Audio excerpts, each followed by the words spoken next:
এই জামাত আল্লাহর রাসূলের জামাত। এই জামাতের পতাকা নিয়ে খাজা বাবা আজমিরি এসেছিল, খান জাহান আলী এসেছিল, শাহজালাল মুজাররিদি এসেছিল, অসংখ্য আউলিয়া আতকিয়া মুজাদ্দিদ আল ফুসারি, খাজা বাকি বিল্লাহ, বাহাউদ্দিন নকশবন্দ বুখারী, হুজুর গাউসে পাক মহিউদ্দিন আব্দুল কাদের জিলানী, ইমাম আজম, ইমাম আবু হানিফা, ইমাম শাফি, ইমাম মালিক, ইমাম আহমদ ইবনে হাম্বল, আউলিয়া আতকিয়া নুজাবা নুকাবা, উলামা ফুদালা এই পতাকার নিচে ঘুমিয়ে গেছে।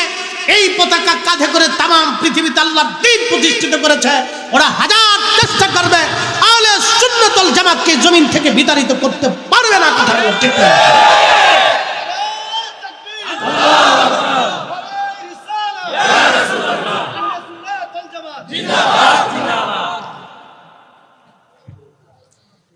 অনেকে স্লোগান দেয় নারী তাকবীর আল্লাহু আকবার, লিল্লাহি তাকবীর আল্লাহু আকবার, কিন্তু নারীর রিসালাত পায় না।